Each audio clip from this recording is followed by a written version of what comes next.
Hello, everyone. Welcome to another episode of Humblefish and Friends. And in this episode, I'm here with Bob Gardner. Some of you may know him as Mr. Reef Safe. He's got a YouTube channel. He's also on the forum and everything. Bob, welcome to the show. Thank you for having me. So, why This is don't just, you? No, to go me, ahead. this is just amazing to me because I get to speak to one of the original gangsters of the hobby. So, you know, a legend. Yeah, I'm old and crusty, that's for sure. Well, why don't you, I guess, just start out by telling us a little bit about yourself, whatever, how you got into the hobby, whatever you'd like to share with us. I mean, like most people, I started out with freshwater. I had a goldfish bowl when I was pre-K, whenever that was. I'm not even sure, maybe 3, 4 years old. Later on, when I was in the Scouts, my Cub Scout master had an aquarium in his house with a pacu in it, and it just enamored me. To this day, that's my favorite freshwater fish, and it's an ugly fish, nothing spectacular about it. It gets big for most home aquariums, but I just adore that fish. It's what sparked my imagination. When I went to college, I started working at a place in Scranton, Pennsylvania called John's Fish Pond. It was a little pet store that had freshwater fish. And a coworker of mine, a guy named Peter, he was getting ready to go somewhere in Bahama to go to study to be a marine biologist. And he had a saltwater tank with a lionfish in it. And he talked me into taking my 55-gallon freshwater tank and turning it into a saltwater tank so I could take his lionfish. And that was my introduction into saltwater. I literally had no idea what I was doing. I bought the salt. I used tap water and crushed coral and a few big coral pieces. And that's how I got into saltwater. I added a triggerfish and a snowflake eel. They all got along for quite a while until I crashed the tank because I didn't know what I was doing. Then I reset it up again and I bought the exact same fish again. I put them back in there.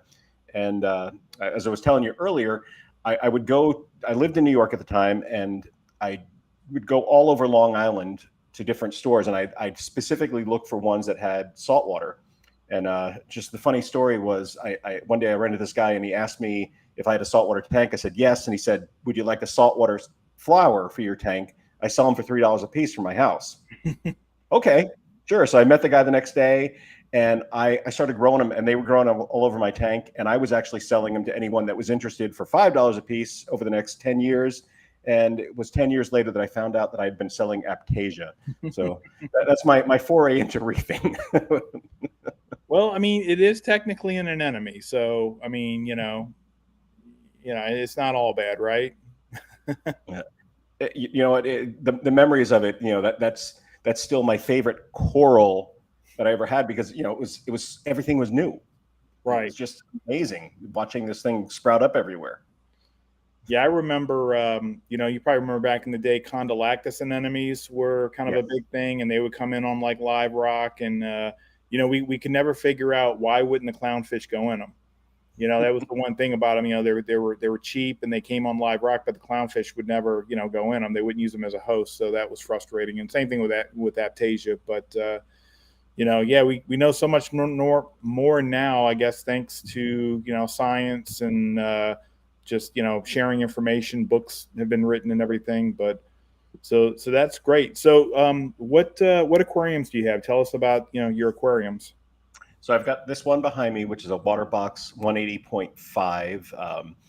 Technically, the display tank itself is 130 gallons. Then you have, I think it's 40 gallons in the sump, and then they count the volume of the auto top off reservoir, which I actually had a custom one built for it. So, but in essence, 130 gallon tank. I had the Aquascape is the only thing that I had custom made for me from Top Shelf Aquatics in Orlando. The owner of the store, Kevin, actually, he built it for me. Did a wonderful job. Took every bit of information for me. He spent like an hour on the phone with me asking me questions on what I wanted it for, and did a wonderful job with it. So I have this tank, which has been This system has been going for 4.5 years now. This tank here, it was a transfer, has been going for just over 2 years. And then I have a smaller tank, a water box 35.1, I think it is, in my stepson's room. And that is right now, it's got a couple bubble tips and a lot of aptasia and a couple clowns. So Okay. those are my 2 tanks right now. Okay. And you were telling me, I think you said that you're basically, your son's tank gets like the frags, and if he likes them, he keeps them. Yeah. And I know you Yeah. told me that it's really cool that you give away a lot of corals to new hobbyists that, in your area. That's really great, that you do that to help, new hobbyists out where you live. Yeah. If you're in the Tampa Bay area, I posted on the different Facebook groups, and, I'll just say, I got a bunch of corals for free. Just come by, and, if you want to trade me something for it, you can, or you can just, say thanks. And that's fine with me too. That's awesome. That's amazing. Yeah. That's how it used to be, So Yeah. I remember those days. yes. So we have a little itinerary here. I know, we talked a little bit before, and you sent me like an itinerary of things that you'd like to talk about. And the first thing here I'm looking at it is medicated fish dips, such as, we talked about Safety Stop, Ruby Reef Rally, Paraguard. So what do we want to talk about with regards to medicated fish dips? Okay, so this one, I have to admit, is kind of a bait and switch, because I want to pick your brain on this. Okay. This is the area that I probably know the least in the hobby, and I've done medicated dips and quarantining before, but when you're in the presence of the master, you don't give your opinion on it. You listen. Oh. So I've done a few videos like on the Safety Stop, and I know you and I have had a conversation about that since then, and that's what prompted this. I'm like, I want to know, really, for a home aquarist, someone that does not have room to set up a full quarantine setup, what should we do? What should we do? Getting fish from the store or online? What is our best way of doing that? Well, it kind of comes down to whether you want, so whether you want to do everything possible to ensure diseases don't make it into your display tank, or, plan B is, look, I just accept that diseases are going to eventually make their way into my DT, and I'm going to do, I call it disease management. So you do everything possible to keep diseases out. However, you just, the reality is that you're going to have diseases, and you're just going to have to manage them. Of course, a lot of people do, run a UV sterilizer, ozone. There's a lot of different, disease management tools. There's also nutrition that people use to boost the fish's immune system. But specifically with medicated dips and baths, there's a lot of different options, and they all have their pros and cons. And you can do a dip or bath that, whether you're going to put a fish into quarantine and you're just looking to give that fish a clean start, like the best start possible in quarantine, or you're just trying to limit the amount of diseases that are going into your DT. There are a lot of options. I know you talked about Safety Stop. On the surface, that's a very good option because it's a 2-part bath. The first part, I think they call it part A, is formalin. Part B is methylene blue. So what formalin is very good at, formalin is good at knocking off parasites and worms. Surface parasites like velvet, Brooklinella, uranema, flukes. And the part B component is methylene blue, which is kind of an all-in-one. It's a good antibacterial. It's good if a fish has ammonia burn. It's good if a fish has cuts or anything like that. My only issue with Safety Stop, and so I'm a guy where I don't believe what people tell me. I need to see the science. I need to see the information, in this case, the data sheet. So, Safety Stop has a data sheet, and I would personally like to see the part A. I would like to see the percentage of formaldehyde in the percentage of methanol, because formalin is a mixture of formaldehyde and methanol, and proper formalin, which is the most effective, would be 37% formaldehyde and either 10 to 15% methanol. So I've always wanted to see an MSDS of Safety Stop to know if the part A, the formalin, is in fact what I consider to be full strength formalin. So on the surface, it seems like a good bath. However, because I'm not able to actually see the SDS to see what the formulation is of the formalin. I don't know for sure. People obviously can go online. You can buy, actually just go on Amazon. You can buy both proper formalin and methylene blue and kind of do your own safety stop if you want. So that's an option. Another one that I'm a big proponent of is hydrogen peroxide.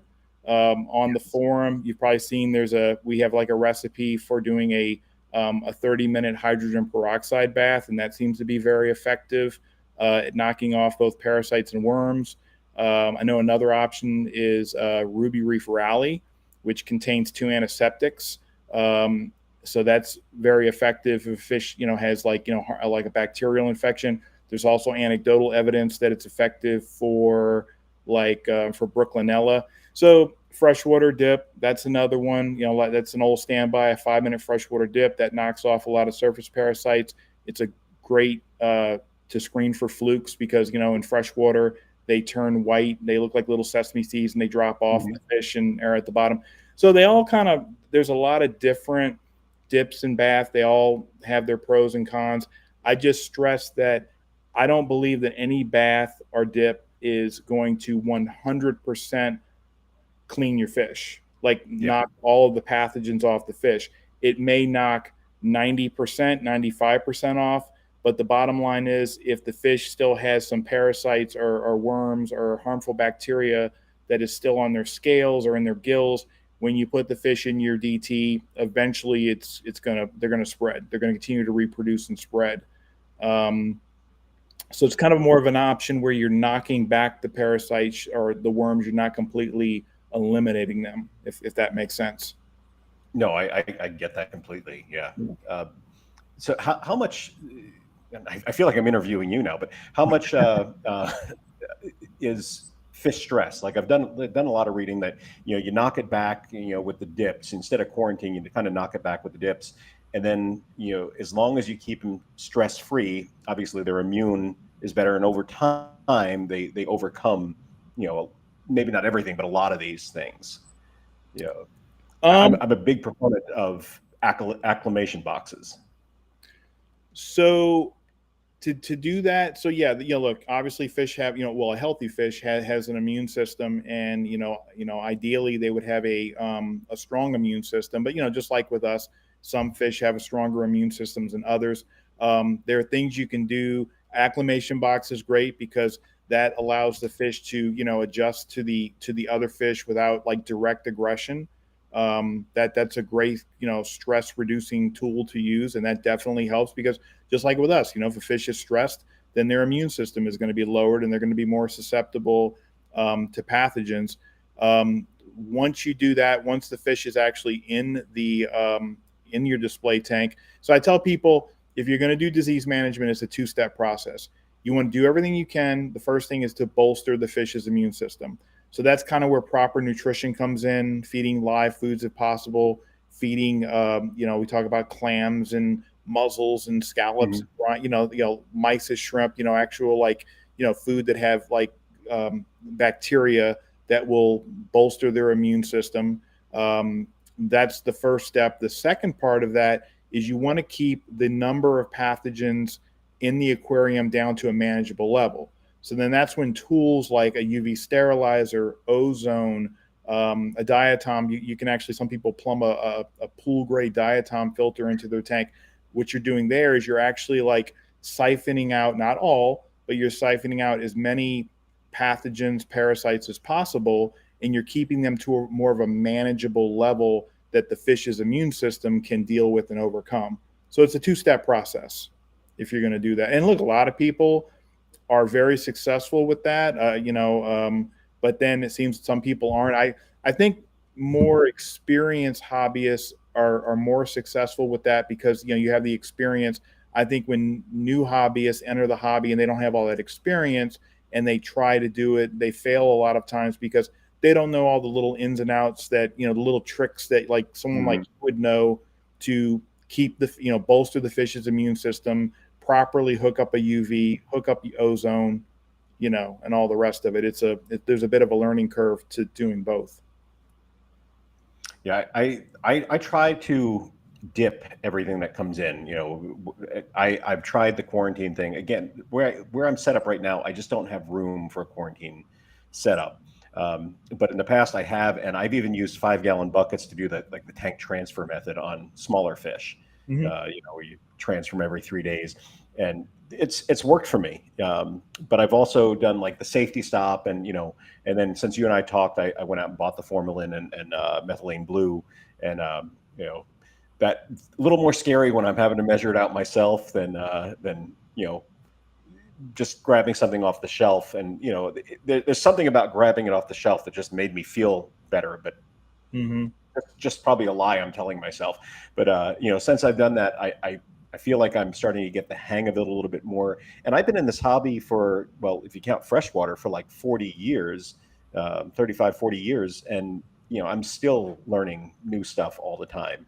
And that's what makes this hobby so interesting and fun to me, is that I'm constantly learning something new, and I'm not afraid of sharing my mistakes. And about a month or so ago, I had gotten some flashing tilefish, and I messaged you right away because one had a sore on its side.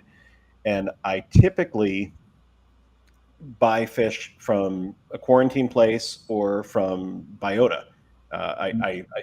I feel like, and this is maybe just something I'm telling myself, I feel like biota has a good quarantine system because they're breeding fish, and they obviously want the healthiest brood stock available. So I trust their fish. Am I taking a gamble? Probably, but I feel like I'm doing a better job of doing that. But I got these from a different source, and one came in with a sore, and of course I immediately messaged you, and I did the steps that you had instructed, and one of the fish did not make it, but it didn't make it because it jumped. So yeah, tilefish are bad for that. Yeah, the other one's doing perfectly fine. The other one is doing perfectly fine now. So I appreciate you helping me through that. And for anyone that's listening that thinks, oh, I can't do this, it's not as hard as what it seems. I know it seems a little daunting at first, but it's doable. Mm-hmm. Definitely. Were they tilefish or firefish? I didn't hear. Tilefish, flashing tilefish. Okay, yeah, those are pretty. Those are prone to jumping. Yeah, firefish are too, but yeah, tilefish are pretty bad jumpers. Yeah, those are really pretty fish.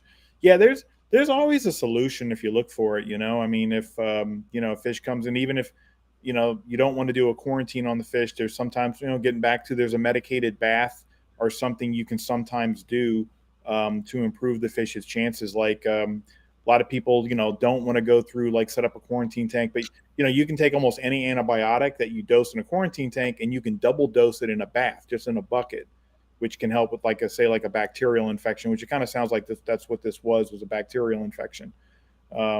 So that's Yeah, I panicked at first because I saw it there, and I'm like, yeah, oh man, even getting the water on my hands. What if I mess up with my hands in the tank with this? All the fears you have, and of course, this tank system has been up and going for 4.5 years, and I haven't had a fish death in close to 2 years. I had a yellow tang one day swimming around perfectly fine. My wife had even made the comment that it was the best looking fish in the tank, looked all healthy. The next day it was laying on the side, and it looked like someone had taken their thumb and just pushed, there's like these thumbprints all over it. And the tang fingerprint disease. Overnight it did that. Yes. Yeah, I actually, you probably don't remember, but I messaged you then, and that's what you told me. Yep. Yeah, that's kind of an unknown thing that certain tangs will get. It almost, like you said, it looks like a thumbprint on the fish, and it just, whatever it is, it self-corrects. I don't know if it's a bacterial issue, but I don't know of anyone that has ever lost a fish to it. It just seems to self-correct and fixes itself. Mine died. Oh, really? Yeah, mine died. It was dead the next day. Wow. One day it was looking perfectly fine and healthy. The next day, I mean, we came in the morning and it was kind of laying on its side, and within an hour it's dead. Wow. Sorry to hear that. Yeah, I mean, you live and learn. I feel bad for the fish, but I learned something new. I'm not quite sure what I would do to help a fish that had that, but now at least I know what it is, and I've done some reading on it since then. Not a lot of information on it. There is not. I forget the source, which website it was where I first read about it, and I think there might be some stuff on, like web media might have some information about it, but there's very very little information about that. It's kind of like a blue spot jawfish disease. Very little information, a lot of anecdotal information on that. So it's the same thing. So kind of like transitioning into that, because the second thing we wanted to talk Yeah. about was simple quarantine tank setup for those who don't have room or a significant other willing to tolerate multiple aquariums all over the house. Because yeah, it does kind of get out of hand after a while. You're like, oh, I've got a DT, but honey, I need a quarantine tank, and I need a frag tank for the corals. And next thing you know, you've got tanks like all over the house. So how do you deal with this? Well, I live in Florida, so I've got a window from like mid-January to maybe mid-February where I can set something up in the garage with heaters. Hold on, I'm going to turn my lights. My lights just switched back to blue, and I want to try to keep that there so I don't turn all blue and Windexy. But I've got that window in there, and then otherwise, like I said, I try to go with quarantine fish, but I have done buckets, and those are something that I can hide in the closet and do a tank transfer. A 5-gallon bucket, I can put one in at a time, and then when I'm ready for the next one, get it all ready, bring it in, give it a couple hours to come to temperature, and then switch the fish over. So that's an easy way. So if you have a significant other that won't let you have a lot of room, or you have a small area, an apartment or something, that's something you can set up on a shelf of a closet. It doesn't really take much. You don't even, a little bit of ambient light. The fish don't really need the light. So Right. Yeah. I've done that. Yeah, that works. Or like I tell people, hey, just have a 10-gallon tank in the garage with, a heater and a power filter and everything you need. And as long as you have, I try to stress, as long as you have, like, say it's an aqua clear power filter, you've got, they come with they come with those sponges, and I think they come with or you can buy like, Seachem Tidal or Fluval Biomax. Put some of those in the sump of your DT, let it sit there for a few months, let it stew, let some bacteria transfer onto it. You've got everything you need right there to set up a quarantine tank fresh. Put that in the filter chamber, and you've got a cycle quarantine tank. Yeah. Yeah. Well, my wife's saying as long as the garage isn't too hot or cold. So yeah, I guess that would be an issue. Yeah, that's why I said I've got like from like mid-January to mid-February where as long as I have a heater, Mhm.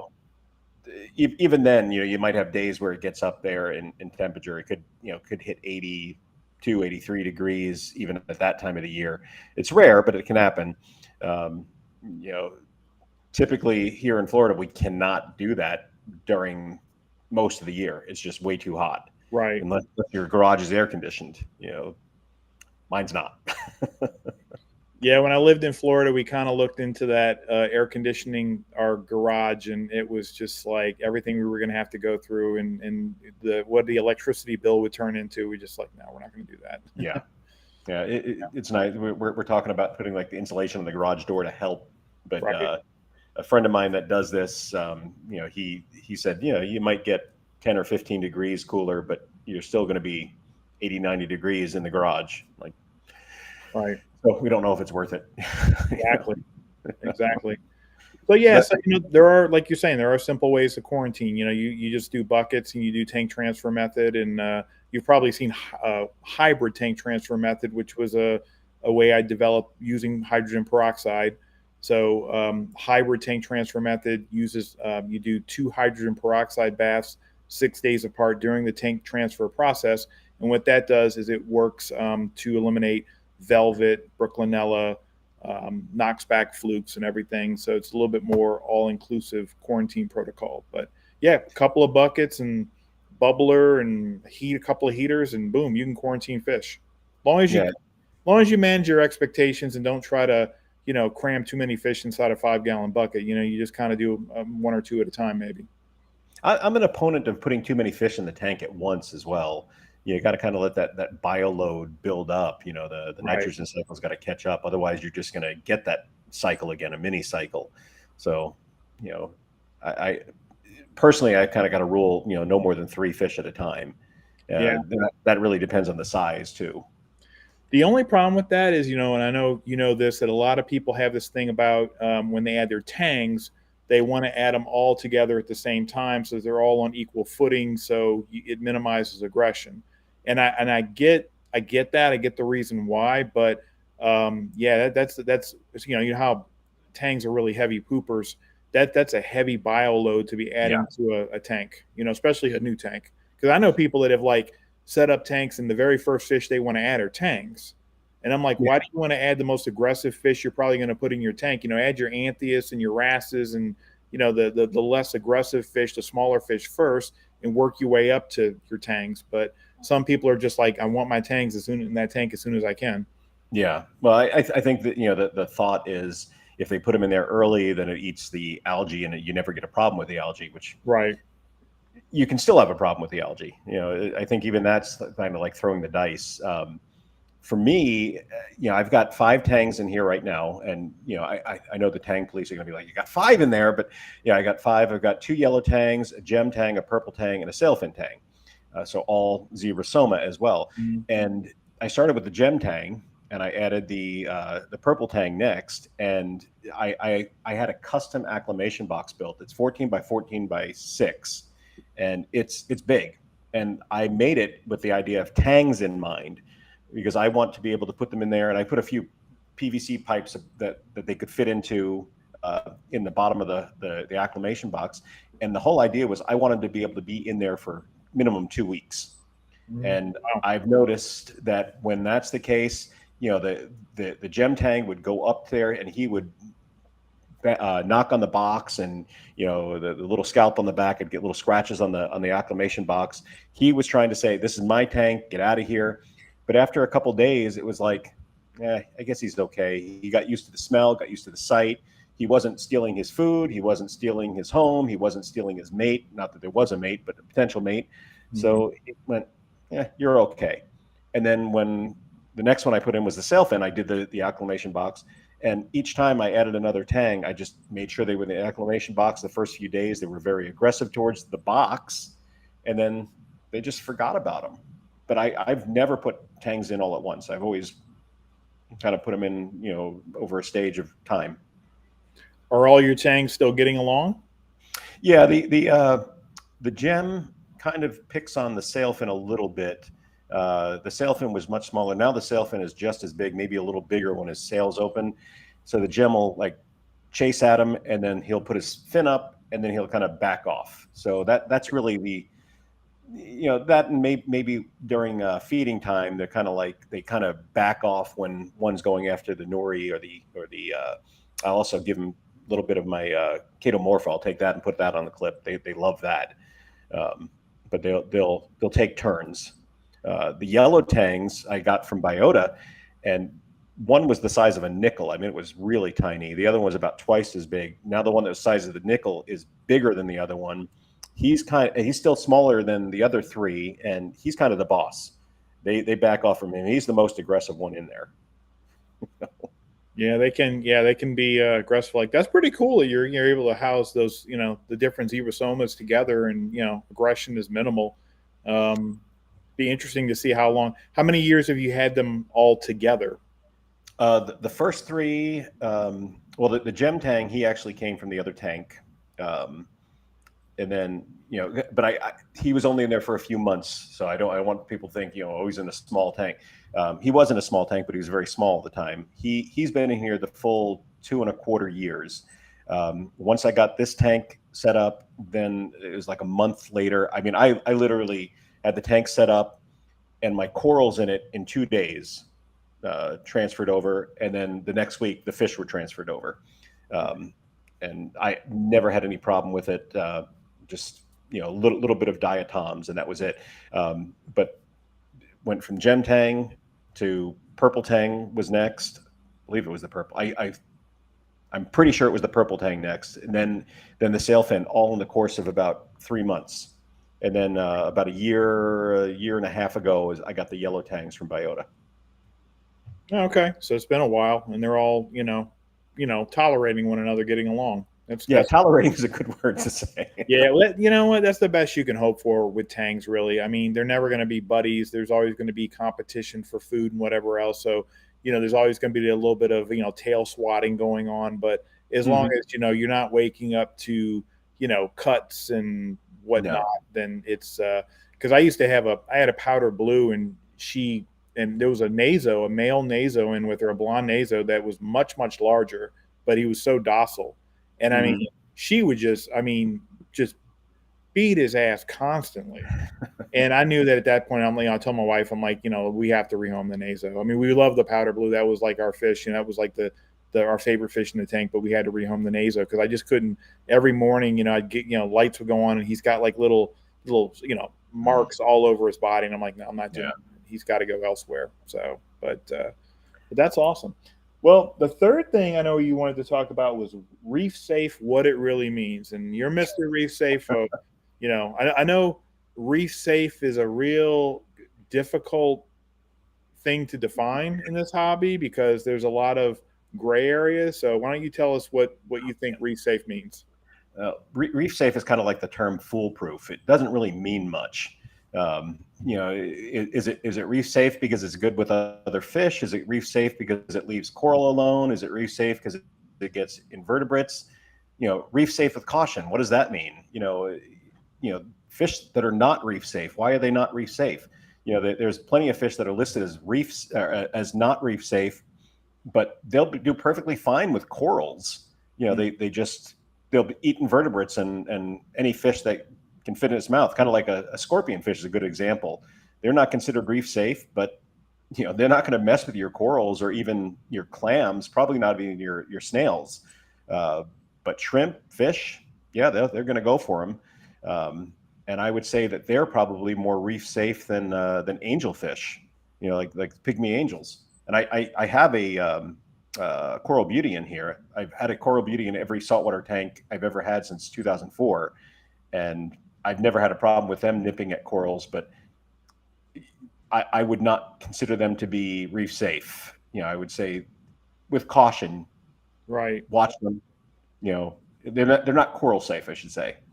It's That's strange, isn't it? Because I've had the same experience. I have to cut you off. That it seems like every coral beauty. Because I at one time I had like 5 or 6 dwarf angels in a 150-gallon reef, and it seems like the coral beauty is always the one that doesn't nip, and every other dwarf angel eventually does. I've never figured Yeah. out why. What is it about coral beauty angels that make them, I guess, the most reef safe dwarf angel?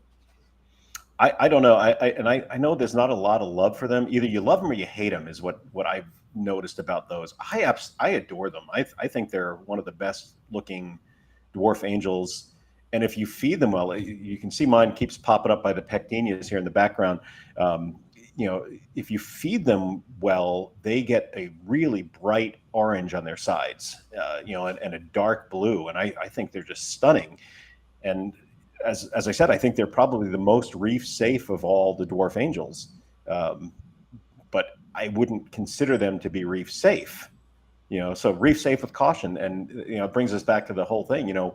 What defines something as reef safe? Is something reef safe because it doesn't affect coral, doesn't affect invertebrates? There's plenty of fish that I would love to have, but I would love a Dr. Seuss fish.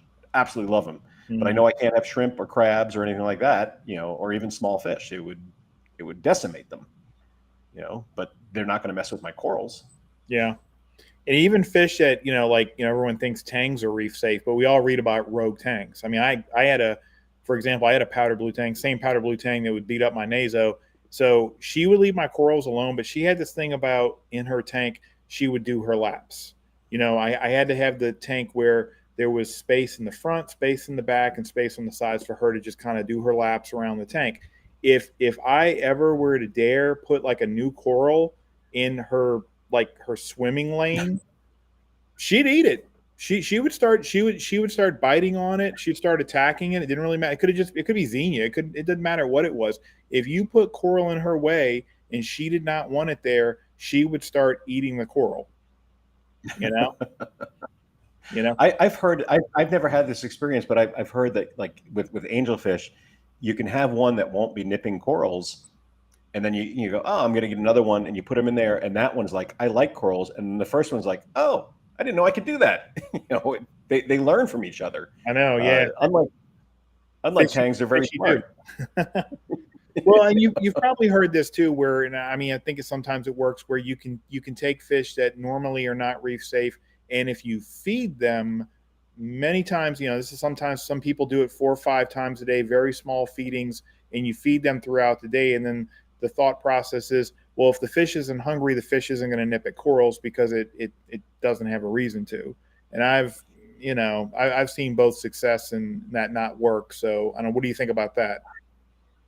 My feeling on that is, if you give a teenager, you pick on teenagers. I was a youth pastor for 23 years, so I'm going to pick on teenagers right now.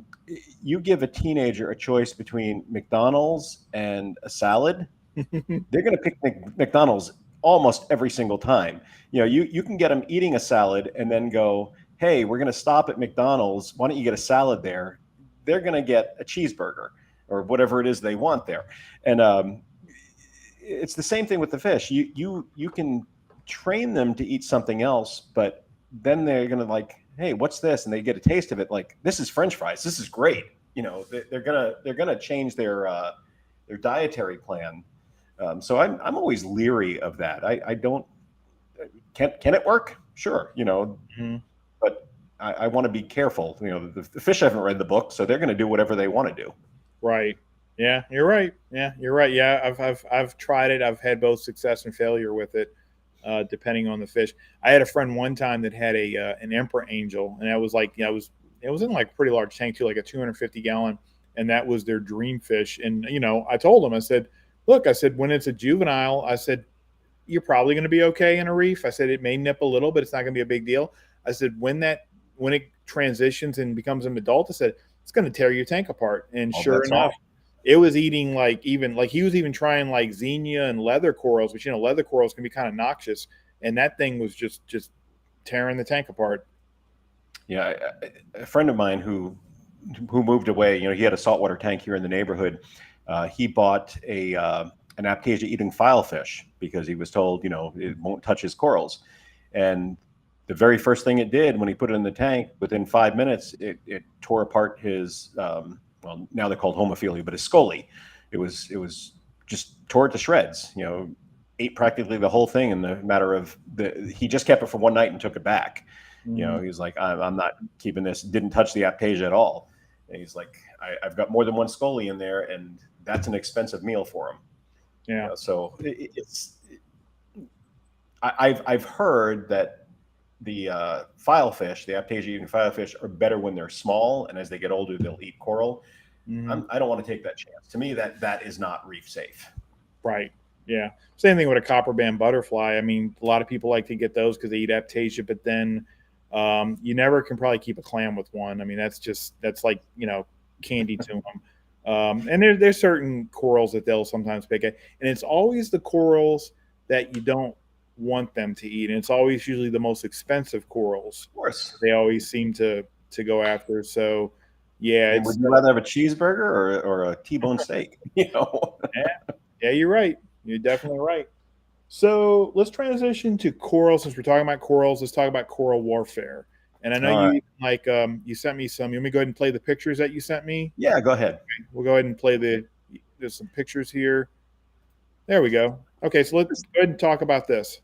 This is just something I find, really fun, or at the very least interesting. Maybe not fun, but talking about reef safe, corals are not necessarily reef safe. They'll hurt each other.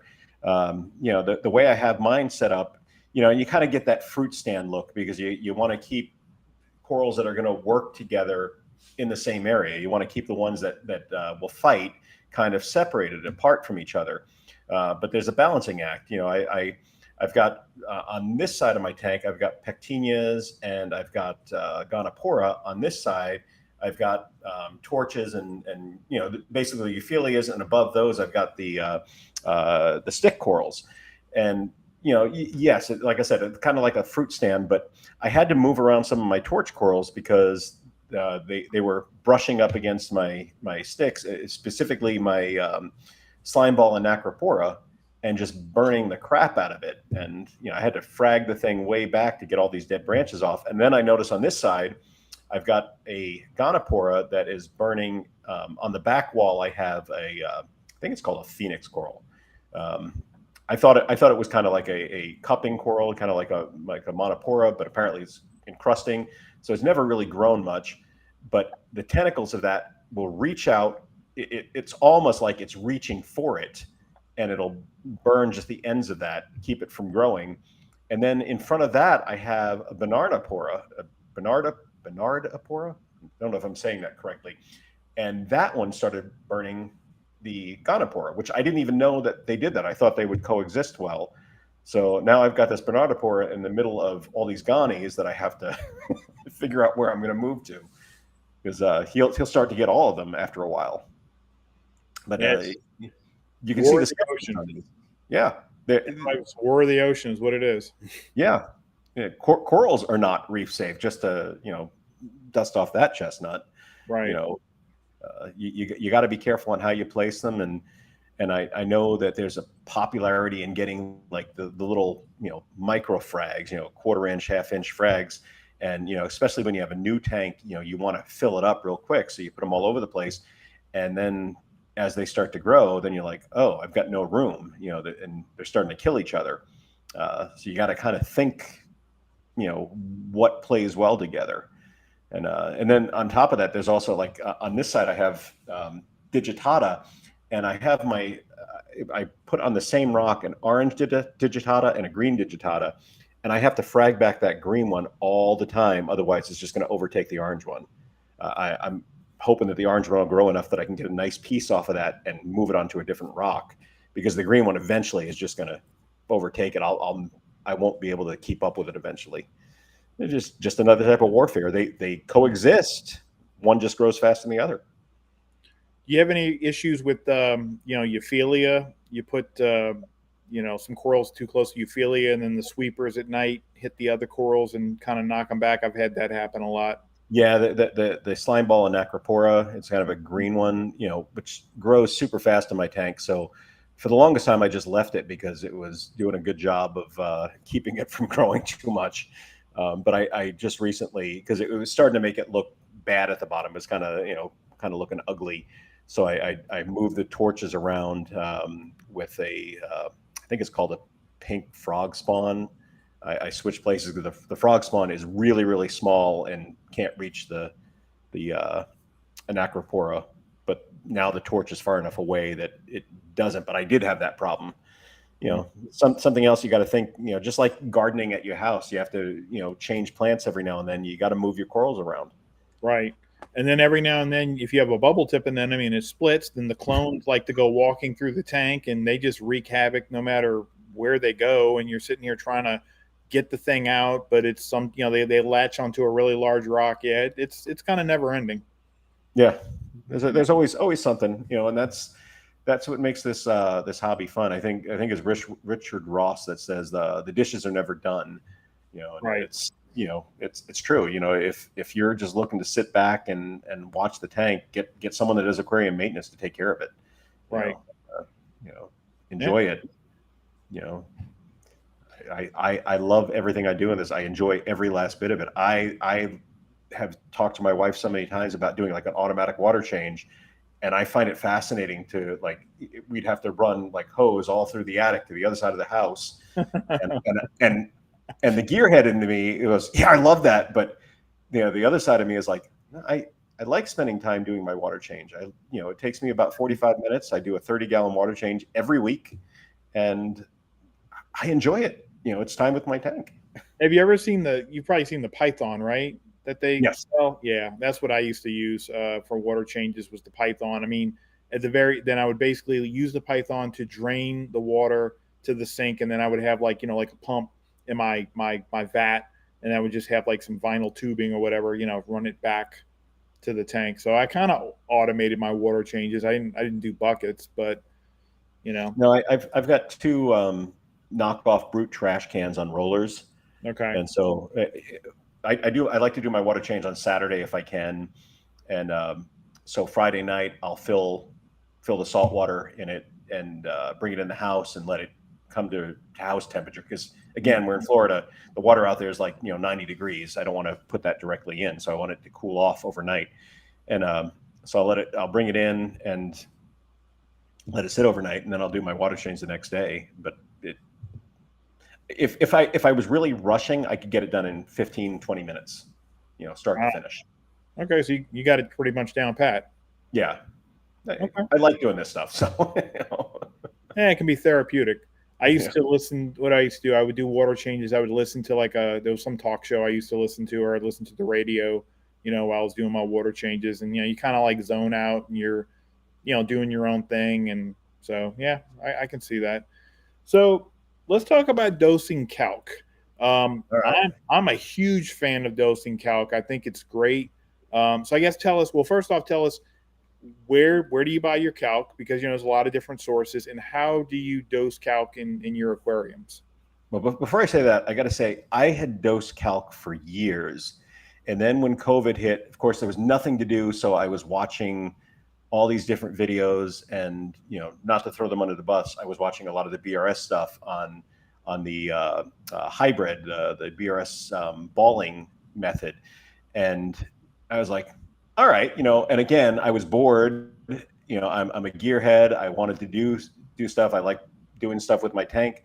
So I'm like, I'm going to do this. I'm going to switch over to that. And I set it up and I did everything. I've done it for about 2 years now that I've been doing that. And it worked. It worked, but it's a lot more expensive. And I constantly had to play with the dosage, readjusting it all the time. I never had to do that with kalkwasser. And so last month I was like, or last month, the month before, I was like, I'm going back to kalkwasser. It's so much cheaper. I use the Reef Blueprint / Captivate one. I like theirs. They have the pharmaceutical grade, and I don't know. Gene DeValia of Reef Labs, I know him. He lives just a few minutes from me, and we've talked about it. That's the one. He told me that he likes, and he gave me all the different reasons. And Gene, if you're watching, I didn't mean to name drop you like that, but yeah, he told me that was a good one. There's other good ones out there too, but that's the one he likes, and so I started using that, and I've been doing it now for, I think I'm going on about a month. I've switched back over to it, and my coral growth has just gone through the roof. Like the tips are growing so fast that before you might see like a little hint of white or whatever color it is on the tip. Now it's like a good 1/4 of an inch of it, and I'm having to frag so much faster now, which could be good or bad depending on how much time you want to spend on it. Mm-hmm. But I'm really liking it. So how do you dose the calc? Do you use like a calc stir? Do you have a calc reactor? How do you do it exactly? I'm kind of using the Chris Meckley method, and I say kind of because I'm still not 100% there. Chris uses the Neptune Triton to dose the kalkwasser, and I haven't done that yet. Like I don't trust the automation enough to dose for me. Like I don't mind setting it and having it dose, but I don't want it to tell me how much it should dose. So I'm not quite there yet, and I get it from 8 p.m. to 8 a.m. It doses almost a full gallon over those 12 hours, and then during the day I'm still on the 2-part, so alkalinity and calcium. And I've noticed that my pH is much more stable doing that. Mm-hmm. Instead of dosing about 300 milliliters of alkalinity and calcium every day, I'm dosing 40 milliliters of calcium and about 90, I think it's either 90 or 100 milliliters of alkalinity during the day. And that's really just to keep the alkalinity up, not the pH. My pH will go up to 8.45 during the day. And at night, it might come down to 8.15, Okay. 8.2. Yeah. Yeah. So I'm pretty pleased with that. And, like I said, my coral growth has just exploded in the last month. Awesome. I like seeing that because then I'm able to give out more corals.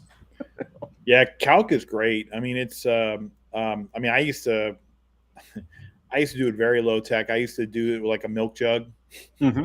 and I would just put it in there, and I would just basically, take some airline tubing and gravity drip it into my sump, and in the morning, whatever was left, I would just, put a little RODI and shake it up and just, dump it in the tank. The tank would be cloudy for 15, 20 minutes, and it would clear up and everything. Now, in this tank, I was not growing any real sensitive coral, so I felt like I could get away with doing it the way I was doing it. I was, soft corals and some Euphyllia, some LPS, some Monipora, but I wasn't doing any acros in this tank. But yeah, it's great stuff. I mean, some people even buy that what is it, the pickling lime stuff, which is food Yeah. grade Yeah. calcium hydroxide. There's kind of a debate, whether that's as good as using pharmaceutical grade, but that's just what some people do. My understanding of it, and I'm not a chemist on any level here, but my understanding of it is as long as it is settled out and you're dosing the clear portion of it, you're not getting the impurities. Now, I mean, you might get some that dissolve, but you're not getting the heavy impurities. It is settled out into the kalkwasser. And so, although I haven't started doing it, it's only been a month now. My plan is this weekend I'm going to take out the reservoir and clean out all the leftover calc residue and start fresh. And I'm going to do that every 4 weeks. I'm going to start it fresh again, and of course, that's to get out any impurities that might have settled into the slurry at the bottom. Right. Will it cause a problem? Probably not. But again, I kind of tell myself, I feel better about it if I'm doing this. A lot of times in the hobby, that's what we're doing. We do things because it makes us feel better, not necessarily because it's the right thing or the better thing to do, but it makes us feel better. So, as long as we're honest about that, I think that's a good thing. Yeah, exactly. Yeah, exactly. Yeah, I'm all about that. I'm all about calc. So that brings us to our final topic. And what? Oh, somebody asked a question. Do you dose it into your sump or the display? Somebody asked a question on the live stream. My wife's monitoring the live stream for us for questions. Okay, so I don't think I sent you a picture of this, but I dose it into my my refugium, which is really all it is, a ball of chaetomorpha that I have tumbling, and I have a pump in there that makes sure the water constantly tumbles and makes the water rotate the chaetomorpha, and I dose it into that because that is a very heavy flow area of my sump, and it's after the filter roller. It is before the protein skimmer, but I haven't seen that to be any kind of problem whatsoever. I just really suggest you dose it into a high water flow area, or at least a moderately high water flow area. Keeps it from precipitating out.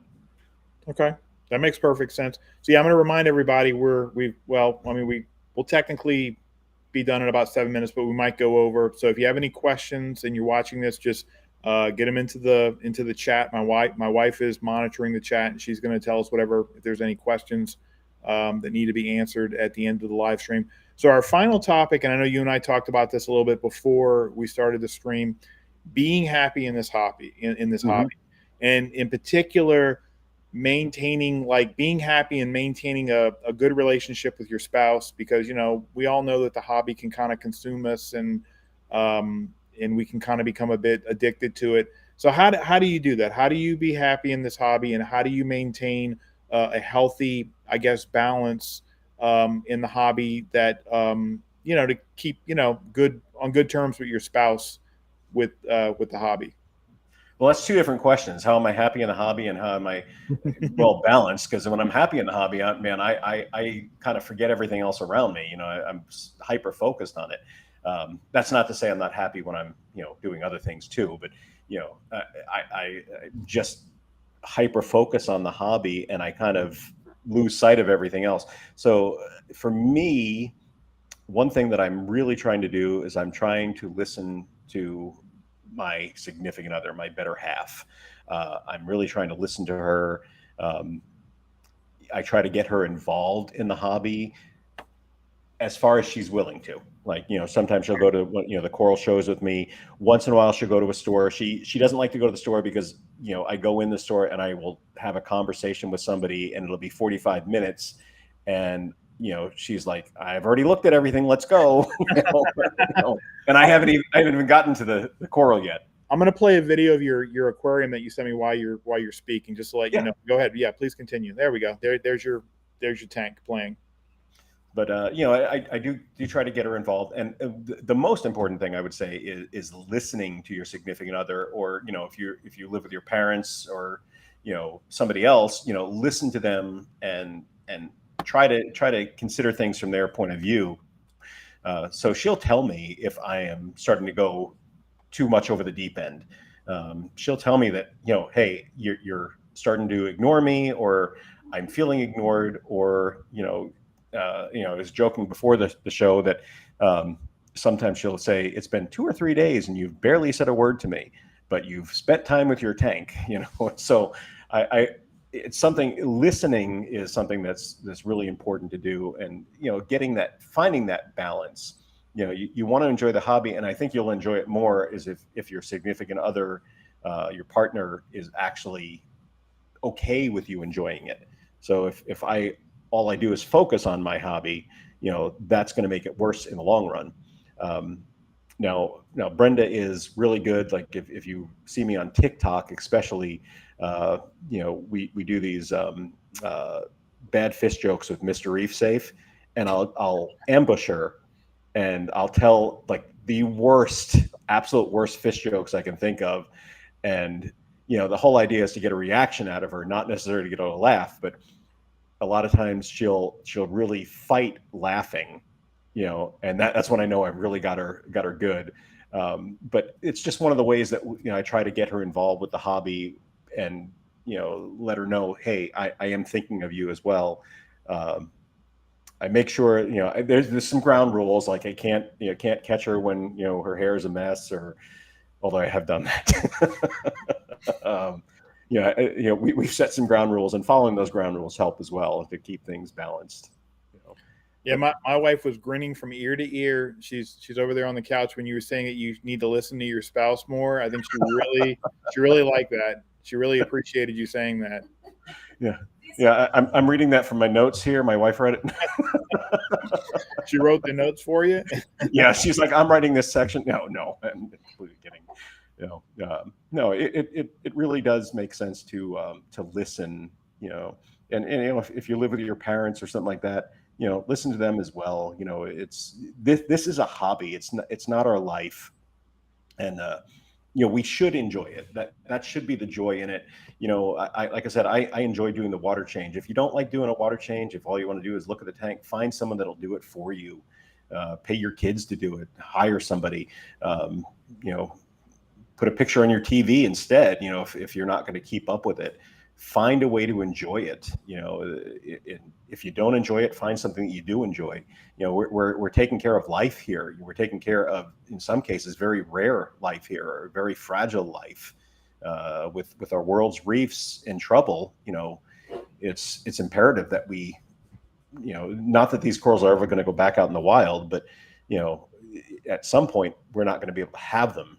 We're not going to be able to collect them. So if we treat them well and we enjoy them and we take our time to learn them and really do our best with them, that's the best thing we can do for this hobby.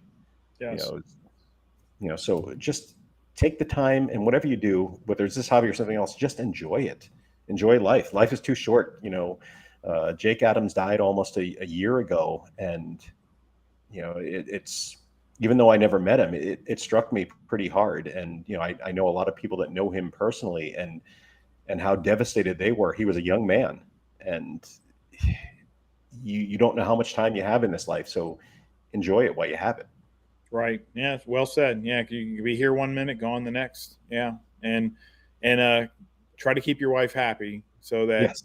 you can, are your parents happy or whatever. So you can enjoy it, so your wife doesn't end your life prematurely. I will say one story, and my wife's listening right now. Okay, so we used to live in North Louisiana, and there was a fish store over in Shreveport, Louisiana, called Epic Aquaria, and I don't know if they'll I've watch. been there. Oh, you've been there? Okay, so Yes. you know the brothers, Jason and. There's only the ones there once passing through. Okay, yeah. Well, it's owned by two brothers, Jason Klein. I forget, Jason and James. Yeah. Two brothers own the store. So I got to know them really well. And the club, I have another local club called Louisiana Reef Club, and we used to have meets over there and frag swaps and whatnot. So I think it was one time we went over there and we had the frag swap or the meet or whatever, and it was over by, we'll say 4 or 5 o'clock or whatever. And I'm good friends with them. So after the meet, they were there, and I think with Jason's wife and everything, and they're like, hey, why don't we all just go out to dinner, before, you drive back to Monroe's, where we were living at the time, which is about an hour and a half away. So we went out to dinner, and we had a nice meal, and then we went back to the shop, and we just started talking. I mean, every time I would get together with them, we would just kind of talk and talk and talk and talk. We talked until about like 2 or 3 o'clock in the morning. And then we had to drive all the way back. Like, I don't think we got home until 4 or 5 a.m. And we had corals that we were bringing back. So that was just my wife being extremely patient, because not only did that meet, like, just like her entire day got tied up, but we also did not get back until 4 or 5 o'clock in the morning, because I was just, we were just talking and talking and talking at this fish shop into the wee hours of the morning. So yeah, my wife is very patient with me as well with the hobby. Yeah, my wife tells me now, why don't you go to the fish shop when I'm working? Because I'm self-employed, and I've got flexibility, so I can go during the week while she's working. She goes, why don't you go then? Because then you can talk as long as you want. And right. Yeah, it's hard. Once you get going, you just want to keep talking about it. You found someone with a common interest, and you're just like, hey, I want to talk to you. So. Well, let's before we wrap things up, I think there is one other question. So I'm going to say again, if anyone that's watching this in the live chat has any questions that you would like to ask either myself or Bob, just type it into the chat box, and I'll ask the question. So Vince Love Fish, who is he asks, what kind of pump setup do you have to rotate your Chaeto? I just have it's a Nero 3. I had to think about it for a second. And I only have that because it was just one that I had laying around. Doesn't have to be anything special. I like that one because it's got a small footprint, and it fits right on the side. And I have it. The one thing I've noticed is my Chaeto chamber is kind of rectangular shaped. The square one doesn't work as well because the water doesn't flow quite the same. But my rectangular one, I just put it on one side of it, and I put it towards the bottom so that it's flowing the water in a clockwise manner, and it just flows well. My Chaeto just rolls the whole time, and I have it rolling slowly. I should have sent you a video of that, and it just does a great job, and it grows fast too. So I chop mine back to maybe about a baseball size every month. And at the end of the month, it's like the size of a little bit bigger than a bowling ball or a basketball. It grows fast.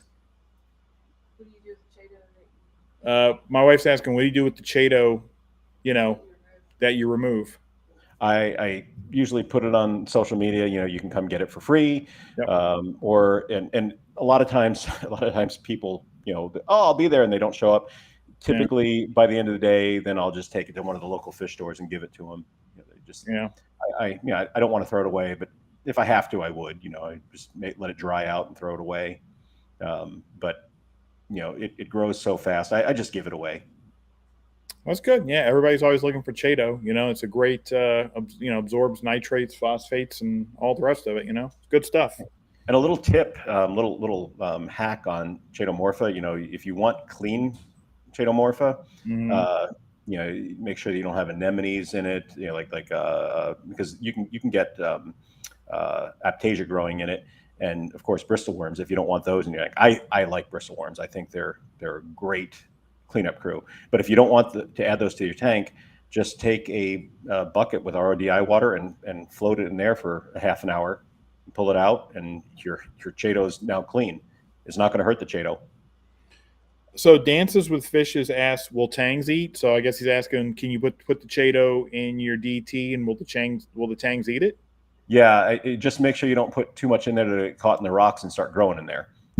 Yeah, I put it in the algae clip just like it would the nori, and you know, they'll rip out pieces of it and they'll swim around the tank. It's like Lady and the Tramp with the spaghetti scene. You know? Yeah, that's a good analogy. Yeah, definitely. All right, so there's another thing you can do with it. If you can't give it away, put some on an algae clip, and hey, you get free. You get free food for your tangs. That's a good tip. Yeah, awesome. Okay. All right. Well, doesn't look like there are any other questions. Well, Dances with Fish did ask. Okay, so he initially said, "Where does he dose the cow sumper display?" And then he said ATO or constant. That was later down. I just saw that. So I do have an ATO, but that's just RODI water. And my kalkwasser is dosed overnight from 8 p.m. to 8 a.m. And it's just shy of a gallon that I do every night. It's going to vary on the size of your tank and how much you have in there. So you got to kind of monitor your consumption. Usually you can get it dialed in about maybe a week. Start low and then just keep adding until you're at a point where you're like, yeah, that's good. Okay. That's what I did. Awesome. Okay. All right. So Dances with Fishes asks drips to where? That drips into the chaetomorpha chamber. Okay. I keep saying chaeto. It's chaeto. Chaeto, yeah. Old school creeping. Yeah, that's what we used to call it. It's chaeto. Now they're like, no, that's not how it's pronounced. Yeah, it's kind of like nowadays people are getting better too about the the scientific names of fish. So now, like you said, zebrasoma tang or Encantharis tang. They're which is good because now we know more what we're talking about. Because you can say blue tang and it's like, well, are you talking about a hippo tang, a Caribbean tang, or Atlantic blue, powder blue? This. Yeah, I did a video. I do like spotlight videos on fish, and it's 1 minute long. I put them on YouTube as well, but they're for TikTok. And I did one on the spotted filefish, and I've never kept one, and I did not know that there were 2 different spotted filefish. So my information on my first video was really jacked up. I was giving out like partial good information, partial bad information, but it was 2 different fish that I was giving out the information on. So someone called me on it, and at first I was like, no, I looked it up, and then I was like, well, let me go back and check. I'm like, oh, there are 2 different types, and I was able to put out 2 videos and correct that, and I gave a shout out to the person that corrected me. So what is your, and I'll also put this in the comment section. What is your YouTube channel and your TikTok? They're both Mr. Reef Safe. So okay. YouTube is just like what's on the screen here, Mr. Safe, and then TikTok is Mr_Reef_Safe. Okay, and I'll include those in a comment under the video if people want to watch more videos or and whatnot. So Reef Hog asks, do you think all calc powder is the same? I had one brand that would deplete very quickly in my stir. I know we had kind of talked about this a little bit earlier, but what do you think about that? So talking with Chris Meckley, I did an interview with him about a year ago, and I was there at ACI for like almost all day. And we talked about kalkwasser. He is really into it. He might, Craig Bigman and him and Gene DeValia might be like the 3 that I would say check out anything that they have to say about it. But Chris was telling me that kalkwasser will actually lose potency over time, even when it's not wet. So if you don't have the bag sealed, it will lose potency. And if it's in a canister, like a lot of the stuff, like the cheaper stuff comes in like a screw top container. Every time you open that, you're letting air in there and you're losing potency. So you want to put it in a bag that you can kind of get as much air out as you can. and be careful because it's a fine powder. It will get everywhere, and you don't want to get that in your eyes or your mouth. It could be harmful. So be careful with the stuff and try to, what I like to do is put it in 2 bags. So I'll put it in 1 bag and kind of just fold that bag over, put it in another bag, and really seal that one well, and only open it when I absolutely need to. Okay, that's a pretty good tip. Yeah, that's really good. Okay, well, it is about 9:10. I don't see any more questions, so I guess I'll go ahead and wrap this up. But I want to thank you, Bob, for being my guest, and I want to thank our viewing audience for watching another episode of Humblefish and Reef. We will have another guest in 2 weeks. July 25th at 8 p.m. Eastern will be Vince Loves Fish. He's one of the medics actually on the forum that helps with the fish disease questions, and I believe he also works at a local fish store, so that's going to be interesting talking to him. And I think he's also into I'm trying to remember, like freshwater fish, so we can talk maybe a little bit about freshwater fish as well. So yeah, Vince Loves Fish will be my guest on July 25th at 8 p.m. So definitely tune in to watch that. And I want to thank you, Bob. Do you have anything you want to share, parting words of wisdom? If I can just thank you for making a forum, humble.fish forum, because I won't mention the name of the other forum, but I left them because of the discrimination against the LGBTQ community. And I have a child that is in that community, and I had to think to myself, how would I feel if my child was not allowed to be here?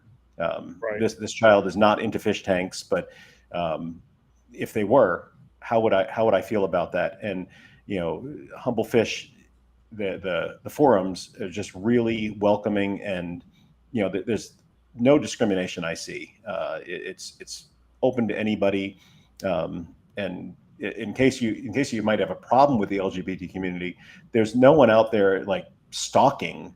They just want to be able to talk about fish and say, hey, I'm gay and I like fish. It's Right. okay. So it's nice to see that. It's very welcoming, and that's why I joined this community, because I had heard that, and I'm so glad I did. I've really become an active member there. I enjoy being on there and talking with people and joking with people and the questions of the day. I make a lot of suggestions because I'm like, what do I want to know? These are the questions I want to know. So thank you for making that forum. You and all the admins and moderators, making that a safe place and a welcoming place. No, you're very welcome. Yeah, that's what it's there for. And I really find the key for me is limiting censorship. I'm really big on limiting censorship. We do not need to be censoring anyone unless it's something really, really obscene or something. But don't be a jerk. Yeah, don't be a jerk. As long as somebody's not a jerk, we don't censor. Look, it doesn't matter if someone is a differing opinion. It doesn't matter if someone is heterosexual or they're LGBTQ or whoever. They want to say that they are. They want to say that they're married to their husband. Look, just let people have their say. Just don't censor people. Don't impose your will and impose your beliefs on other people.